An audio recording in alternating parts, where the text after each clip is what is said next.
When 8 years ago I moved from Long Island, where I spent most of my adult life, to Ashland, my grandson Lucas was attending Mapleton Middle School. Their curriculum included studies of the Second World War and the Holocaust.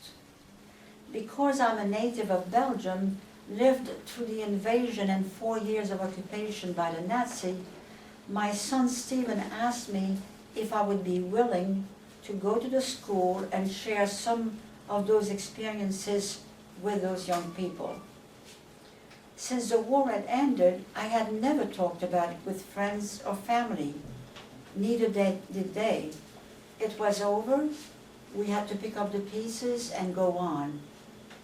So this was the first time I had to go back in such depth to memories of that period of my life. But let me first give you a little background before going into the wartime. I was born in a small village in Belgium, near the French border, where coal mining and metal work were predominant industries. Both of my grandfathers were coal miners. While the U.S. was going through the Great Depression, there was a lot of unrest in Belgium, as there was throughout Europe at the time. We had a general strike in 1932. Work was hard to find. My father became unemployed and out of work for 2 years, which prompted my parents to look for employment in Brussels, any kind of employment. They settled for a job as cook and butler for a widow and her adult son, even though neither of them had any experience in those fields. My mother was taught by her employer, who was a refined cook, and became an excellent chef. My father learned his trade very quickly. I will add that this was the beginning of a great career for them, which ended in New York City about 30 years later, when they retired from their work for Adam and Sophie Gimbels, the owner of Saks Fifth Avenue. My grandparents had moved to Brussels also, and I went to live with them. My parents were not allowed to have children living where they worked. My grandparents were the best of the best ever. The First World War had ended only a little more than a decade ago. It had had a profound impact on our people. They were still trying to put their lives back on track. The invasion of 1914 had left deep, deep scars in their heart and mind. The German frontliners had committed atrocities they would never, never forget. So when Hitler came to power, fear gripped their hearts again as they recalled those neighbors and friends who had been murdered, sometimes in front of their children, in the most savage, inconceivable ways, among other vicious crimes such as killing babies, children in front of their parents. In 1937, our army, which was compulsory then, was mobilized to guard our borders and prepare for an attack by the Nazi. In 1938, more men were called. It was a time of great turmoil, fearful for all, children included. We knew the war was imminent and feared the worst. Then, May 10th, 1940, that lugubrious day I will never forget, I was awakened by my grandfather around 4 in the morning. "We have been attacked," he said. "We are at war. Come." he led me to the basement where other tenants were already gathered. Belgium being such a small country, Brussels, where we lived, was less than 100 miles from the German border, and we could hear the rumbling sounds of cannon and airplanes flying above, explosions at a distance.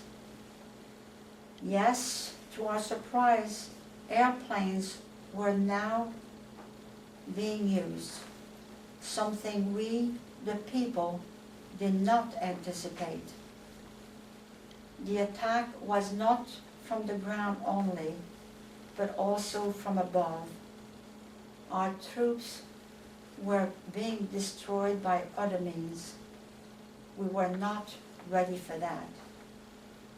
What we had feared was a threat of gas, which the Germans had used at the end of the last war, crippling our soldiers with permanent pulmonary conditions. As a result, many people, those who could afford it, had purchased gas masks for protection. Taken by panic, the civilians started to flee their home, hurriedly, grabbing a few important items when possible, but mostly trying to save themselves and their loved ones from the enemy's destruction. As you know, Belgium is highly populated, nearly 10 million people in a space equal to the state of Maryland. It was pure chaos. We had been in the shelter since 4 a.m. There were no TV then, of course. Only a few people owned a radio, and telephones were a rare convenience, but news traveled just the same. We heard the railroad was going to be reserved exclusively for the use of the military. My grandmother left us to join her daughter, my Aunt Paula, who had a farm and was left alone with her 2-year-old little girl, her husband now being at war. My grandmother caught one of the last trains available and arrived there safely, thank God. My father, as other men under a certain age, I believe it was 40, had received order to join their regiment at the first sign of attack, so he left. Like many other men, when he arrived at his unit, he was sent to another unit, then another, going west toward France on foot most of the time. I was left with my dear grandfather. Crowds coming from the east were now filling the wide avenues and boulevards of Brussels. Crowds moving in the same direction like a moving carpet. People dirty, disheveled, some pushing a bicycle loaded to the max, a baby carriage with baby and personal effects, other people pushing a wheelbarrow, sometimes holding grandma, a young child, or a sick one. It was a pitiful sight. Now we heard that Brussels was going to be under siege. The enemy was surrounding most of the city. Those who owned a car or motorcycle had already left, but most of the rest were now joining the crowds, still hoping to escape from the invaders. My grandfather, shaking his head, would say, "Where do they think they're going?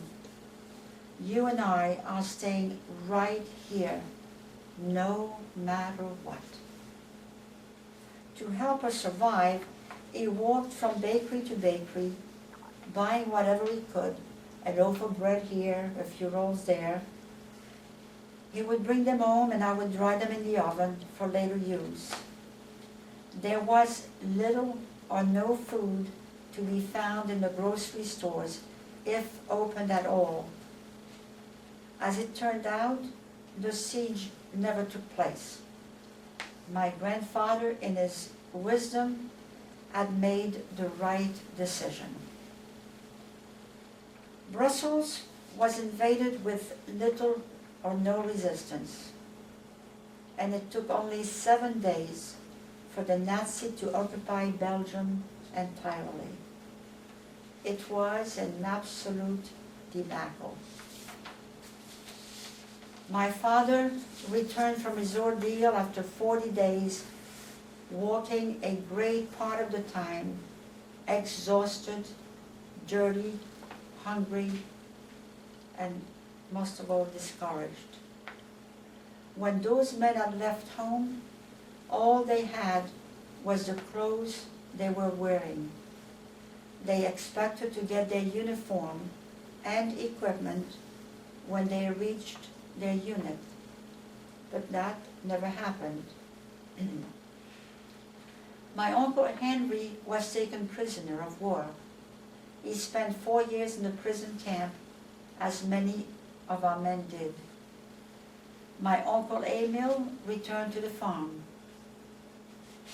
Little by little, things started to improve. Food returned in the stores, not as plentiful, of course, and now we needed food stamps to acquire bare necessities. Many items were not available except on the black market at a very high price, unaffordable to people of our means. Eggs, butter, meat being some of those. A self-supporting, very productive country, Belgium now had to contribute their products to support the Nazi forces. They left us barely enough to survive. School reopened. However, the curriculum was changed to fit the Nazi regime. History books in particular were screened meticulously. A curfew was imposed. No lights in the streets at night. All windows, any opening, blocked from shining any light outside in the dark. Despite a feeling of oppression, life returned to some normality.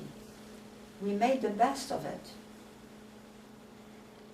It didn't last very long, though.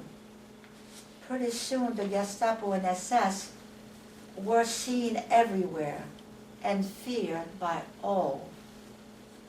For several years, many Jews had found refuge in our country. Now they were made to sew a patch, a yellow Star of David, on the left shoulder of their outer garment. That's when we realized many of our neighbors were Jewish, even friends. I found out one of my classmates, Dinah, was Jewish. Dinah's father, a Polish Jew, had been arrested and sent to Buchenwald, the concentration camp. So she was left alone with her mother in a one-room apartment without income. As I mentioned before, food was scarce, but because my aunt had a farm, we had a little more than most families. Even though crops were confiscated by the Nazi, the farmers managed to put a little aside for their own use and their close family, as well as for beggars who went door to door for a piece of bread.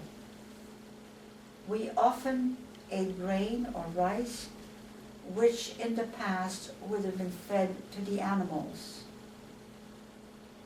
I had always been a finicky, very finicky eater, but let me assure you that changed quickly. So since we were a little better off, my friend Dinah joined us at least once a week for dinner, and would go home with a meal for her mother, a few slices of bread, a potato or two, or sometimes a small pail of coal. Coal, which was used for heating and cooking, was extremely expensive too. My grandfather, as a retired coal miner, received a load of coal each month as part of his pension. When we needed doctor's care at home or in his office, nothing pleased him more for payment than a pail of coal which he carried home as a prized possession, a big smile on his face. Reflecting on that, I realized how God had so graciously provided for us. But back to Dinah. She and I became dear friends. Then one day she missed school, then a second day. On the third day we learned that she and her mother had been arrested by the Gestapo and sent to Buchenwald.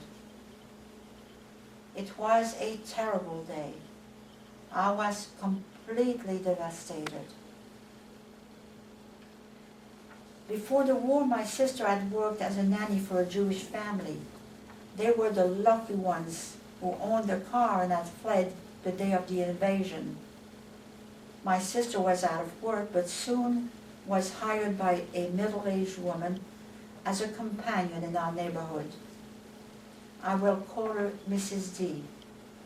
She was Jewish, had 2 sons who had escaped and hopefully made it to England. One day Mrs. D asked my grandparents if they would allow me to bring some of my belongings in her son's vacant room and sleep there as often as I could, live there if I was willing. So her apartment would appear to be fully occupied because the Nazis were moving their offices in the homes of those who had fled, and she was afraid that they would want to occupy hers in the same way. I was delighted. I would be with my sister and would have much more comfortable living quarters. But this too was short-lived. Only a few months went by, then one morning we were frightened by loud bangs on the front door of our apartment. 6 tall, handsome young men, dressed impeccably in their black SS uniform, a stern look on their face in a cutting voice, informed us they had come to arrest Mrs. D. "You come with me," one said, leading me to the kitchen. They took my sister in another room. I heard a lot of commotion for a while, then nothing but sarcastic laugh. Things quieted down. Apparently, they had taken Mrs. D away. They made me sit on a chair in the center of the kitchen. I found out later that my sister was sitting in another room as well. Then 2, sometimes 3 or 4 of those towering, intimidating SS officers, either standing or walking around the chair where I was sitting, staring at me, began to question me in sharp words, taking turns. Simple questions like, where were you born? How old are you? Where does your father work? Simple questions related to daily life, about family, school, ordinary activities. Simple questions, but repeated over and over again. After 45-50 minutes, those who had questioned me would go question my sisters, while those who had been with her would come and question me. They repeated that routine for 6 or 7 hours. I had no idea what the outcome would be. Was I afraid? Well, we knew some young girls who had been picked at random and sent to Germany to work in prison camps, factories, or farms. I was 15, my sister 17. I'm not sure what I felt. We too could be sent away. I remember that at the moment the SS came to the door, it seemed everything inside me was gone, feeling empty. But soon something appeared to envelop me like a shawl, a blanket soft but firm, kind of a shield protecting me, separating me from the outside world.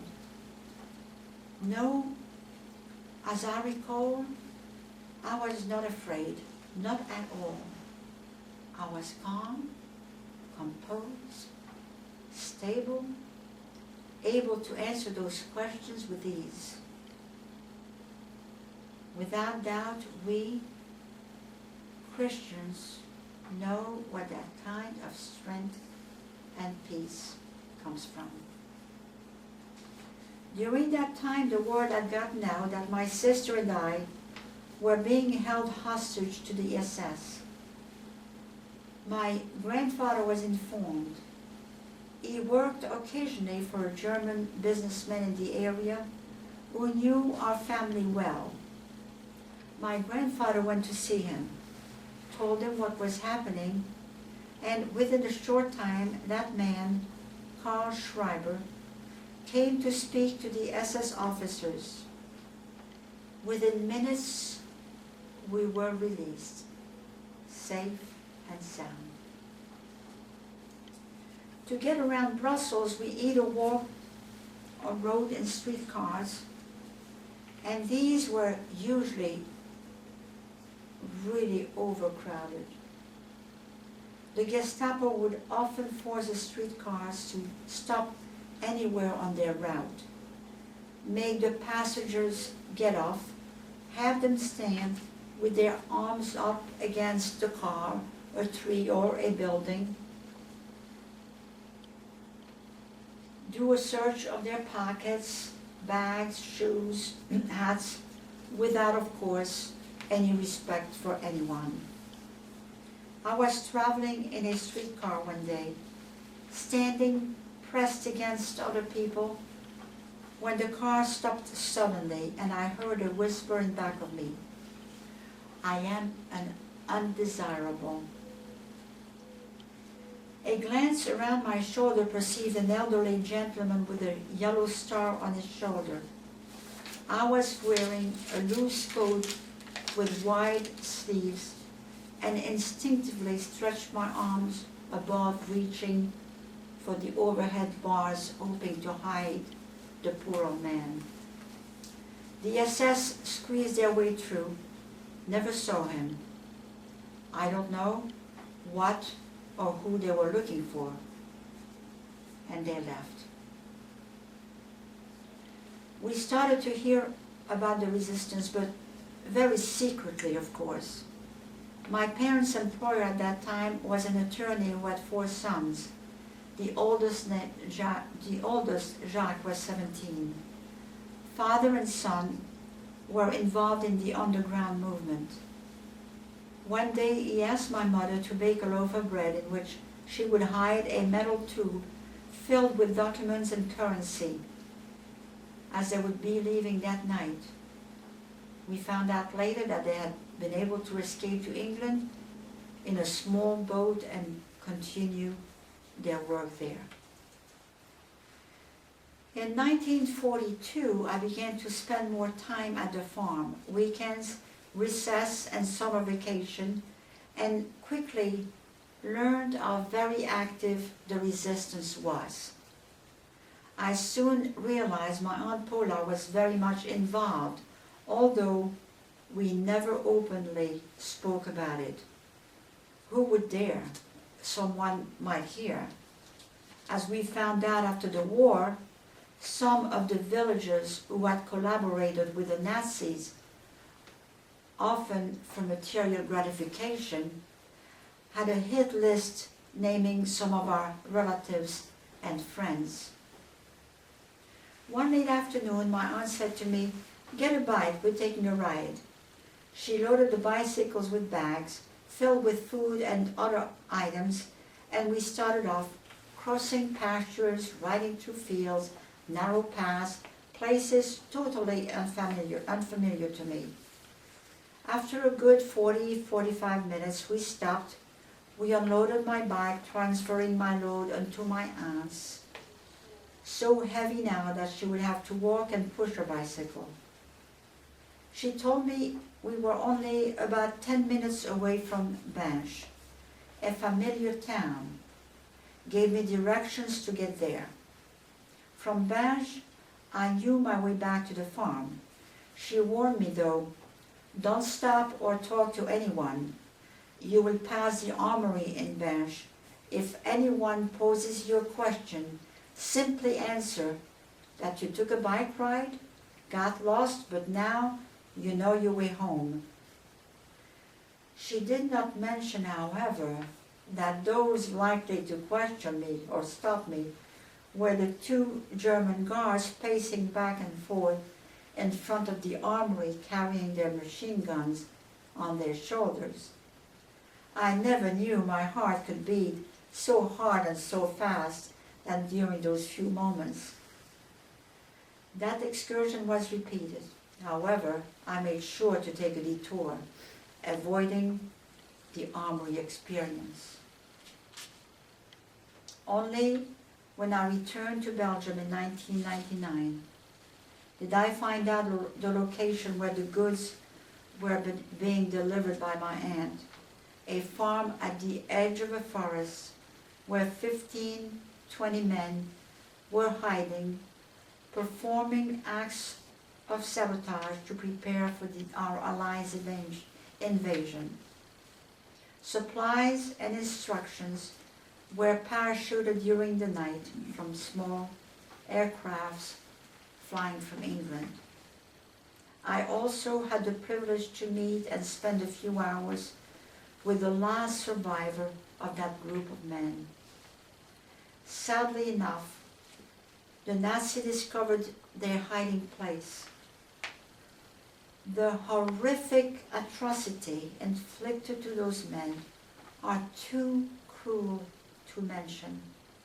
Their screams were heard miles around. Some were executed right there. My Uncle Arthur, I found out, was among that group and fortunate enough to escape. However, shortly after D-Day, when the Nazis were retrieving, one of them, defeated, walking alongside his weary horse, pulled his gun and shot him at gunpoint. A monument is erected in the honor of those men, not far from the place where they were hiding. That scene was repeated over and over again. D-Day, that memorable June 6, 1944. The Allies disembarked in Normandy. We were elated, people dancing in the street, joyful, exuberant. We were going to be free again. One of my best friend's dad in our neighborhood in Brussels was waving a small Belgian flag, shouting, "Vive les Américains, vive les Belges." Those were his last words. As my uncle had been shot by a retrieving Nazi, so was our friend, right in front of his family. No, the war was not over yet. Around Christmas of 1944, our first celebration in 4 years, we were all partying, rejoicing, experiencing a freedom we had so much yearned for, when we heard the tragic news of the Battle of the Bulge. Laughter turned to tears as everyone returned home, filled with deep, deep sorrow. No, it was not over yet. So many lives were still being lost.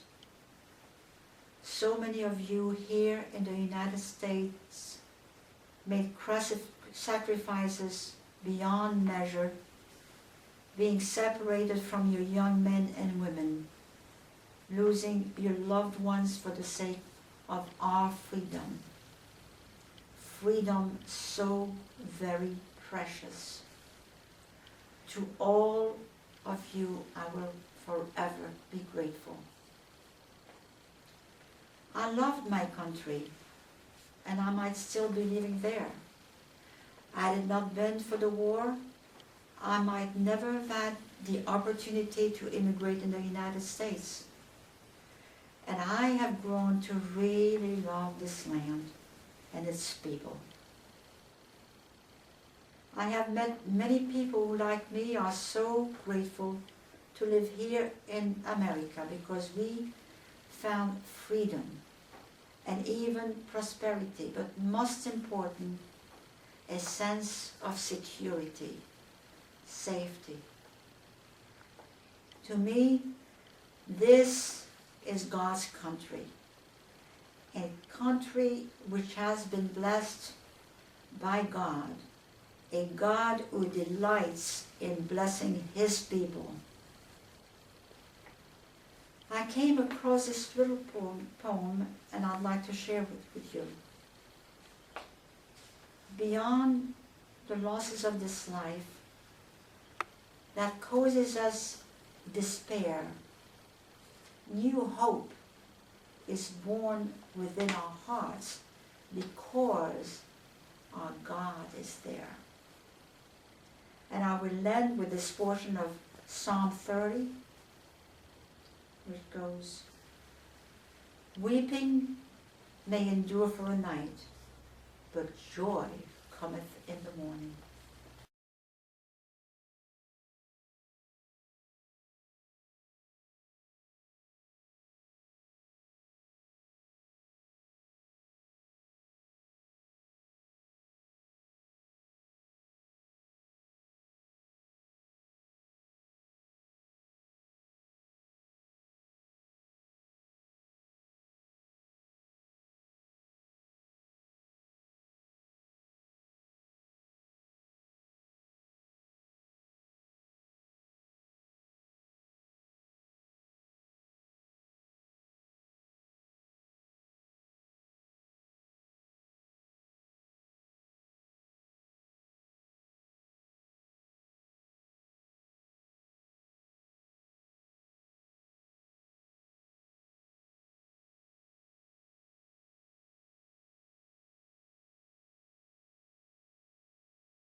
Après des siècles d'esclavage,